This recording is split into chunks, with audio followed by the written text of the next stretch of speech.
Hey, hey, hey! Welcome to my cozy corner of the internet. This is Nephilim VA bringing you the 28th chapter of Inheritance written by A's for Amy 71 on AO3. The sports festival is soon. How will Izuku prepare? Also, who knew Yoarashi came to UA? I'm so excited to see how this chapter unfolds, so let's get right to the trigger warnings. This fanfiction is for mature audiences with canon-typical violence and a trigger warning for major character death. If that isn't your style, then I recommend Shades of Green, which is written by Maybe It's Friendly on AO3. It can be found on my channel! Canon Divergence is the name of the game and indulges the what-ifs of Midoriya Izuku having a quirk. With that being said, the chapter summary is as followed. The lead up to the sports festival! Now I implore you to sit back and relax whilst I read to you.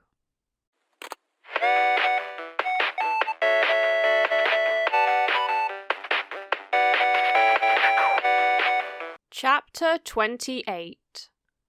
The first thing Izuku did when he got home was search for footage of past sports festivals. He was still poring over them, making notes an hour and a half later, when his phone pinged and he saw that he had a message. It was from Yoarashi, and it simply said, "Let's have lunch together tomorrow." Izuku smiled to himself and shot back a, "Sounds good."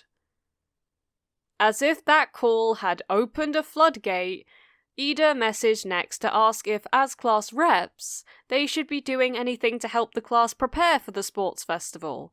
Next came a message from Uraraka about their English homework. Then the class chat got busy until Izuku pointed out that there were videos online about past sports festivals, and things quieted down again.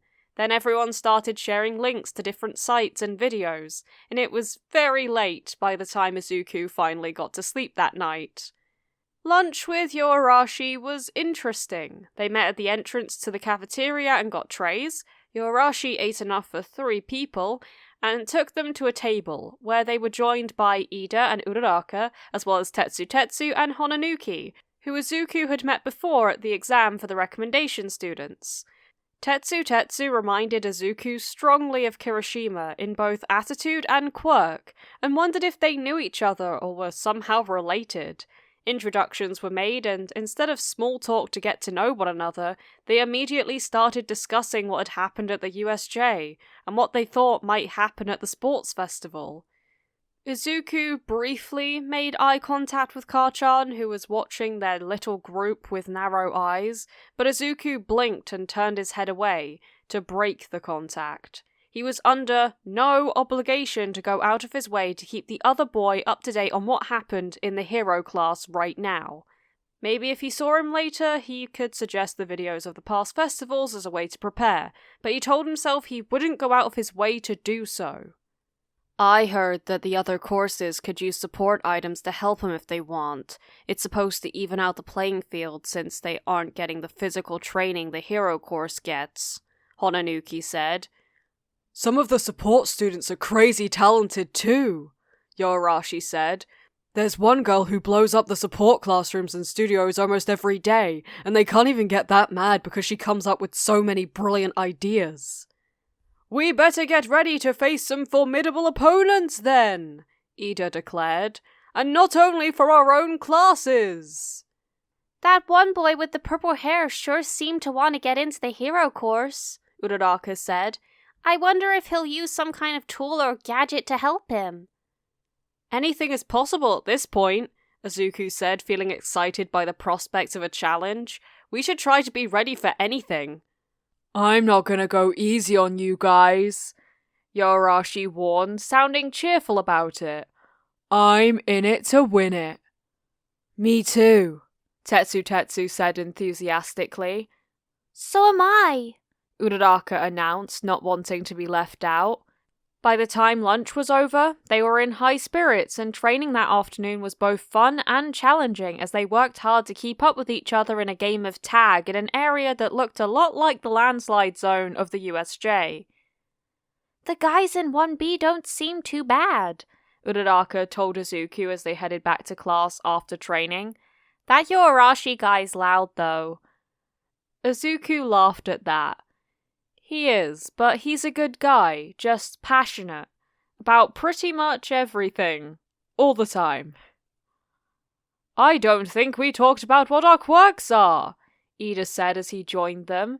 What does your Arashi do? I guess there's no harm in telling, Izuku said. He manipulates wind and he's really, really good at it. That sounds like a really useful quirk, Uraraka said.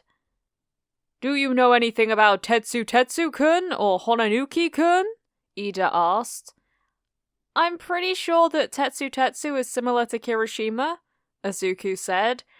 I think I heard that he can turn to steel or silver or something like that. Super sturdy. Honanuki's is called softening, and he can soften any non-living thing he touches, and it's amazing. He can turn the ground to quicksand or rocks to clay, that sort of thing. Whoa, Uraraka said. Another super useful quirk. He was one of the recommended students that ended up taking the entrance exam. He came in second to Todoroki, followed by Kachan, Bakugo. We've got some crazy strong quirks among the first years. Speaking of Kachan... At the end of the day, Izuku looked out of his classroom window and made a decision. With a sigh, he broke a few school rules by hopping out of a second-floor window and landing on the grass in front of the school, then heading to the front gate, where he managed to head off Kachan before he left the grounds. What do you want, nerd? Kachan asked without much rancor. I just wanted to give you this, Izuku said. I'd probably get in trouble for it if Sensei found out, but as class rep, it is my Your class rep? Kachan interrupted to ask. Yes, Ida's deputy rep. Anyway, as class rep, it's my job to make sure everyone has everything they need, like handouts and stuff. If you're so sure about coming back to 1A, you should probably keep up. So this is all the notes I took about the hero training we've done and the assignments we were given since you've been gone. Kachan looked suspicious as he slowly reached out and took the thick folder from Izuku's hand. Why are you doing this? He asked. I'm not sure, Izuku said. I just think you should have a fair chance.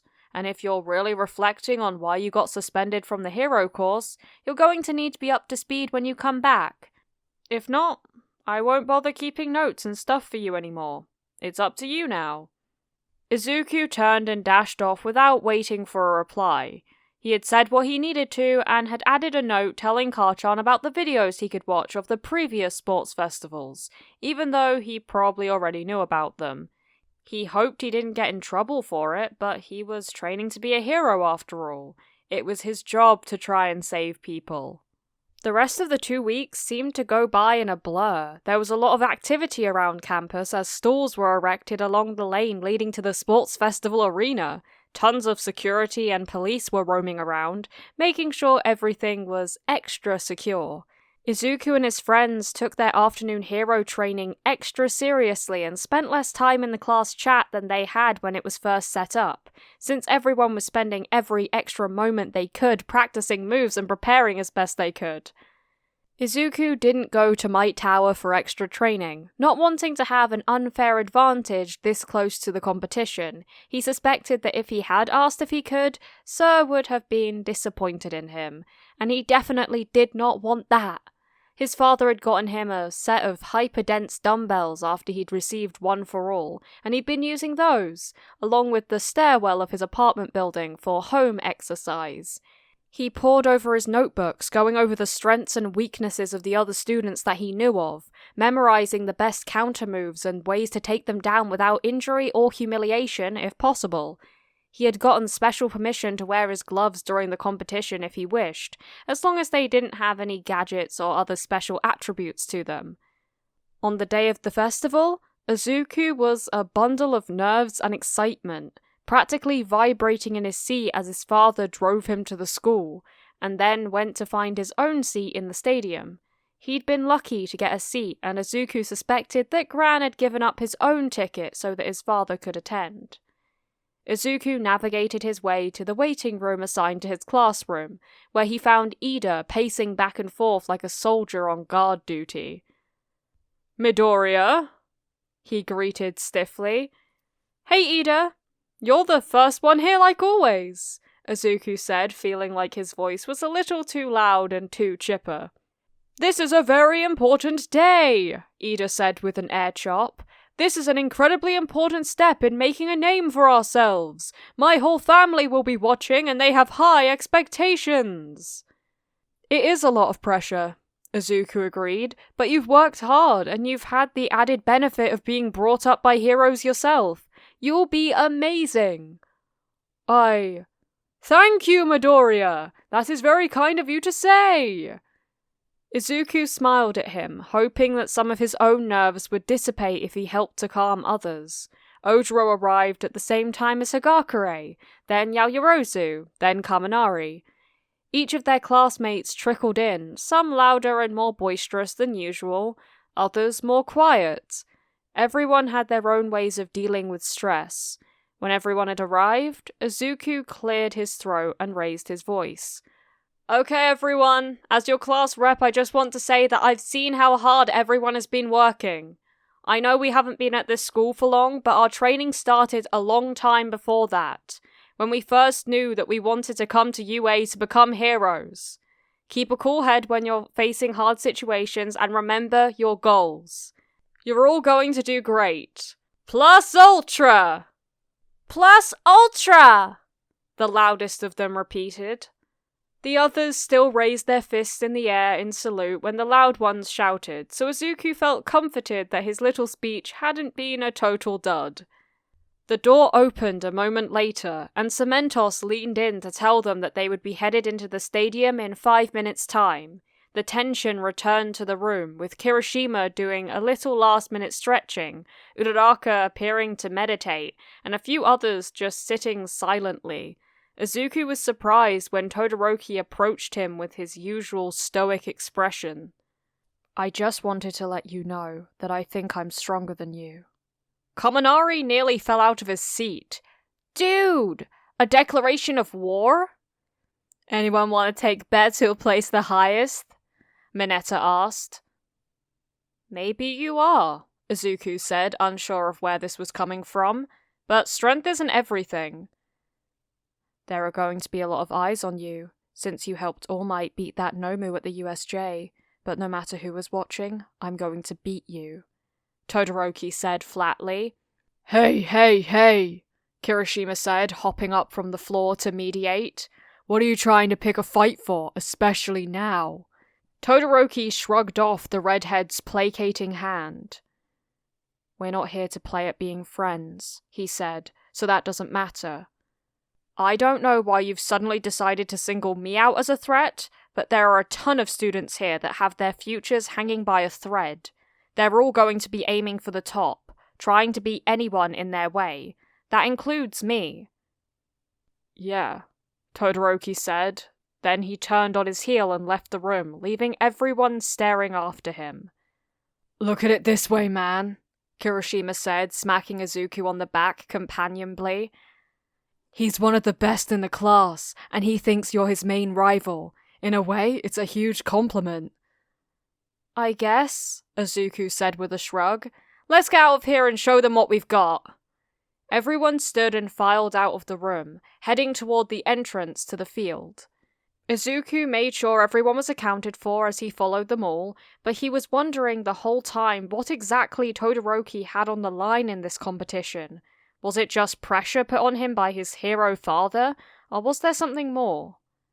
Before he had time to worry about it anymore, the sports festival got underway, with President Mike and Aizawa commentating for the first-year classes. They made an interesting pair, one over the top with volume and enthusiasm, the other quiet and apathetic sounding.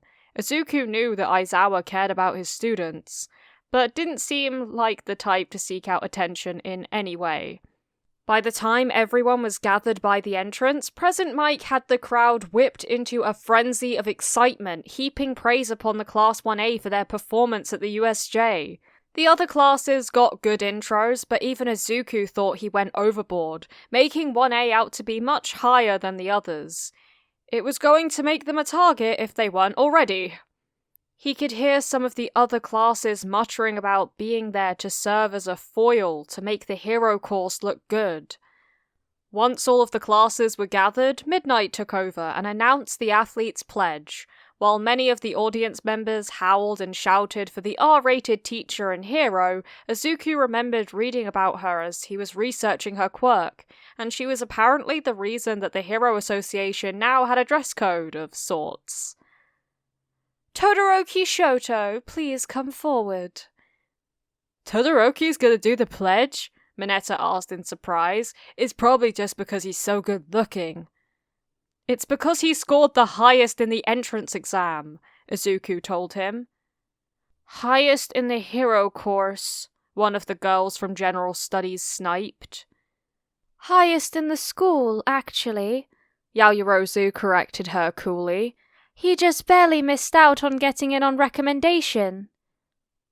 "Whoa, really? Looks and brains, and an amazing quirk," Kaminari said in amazement.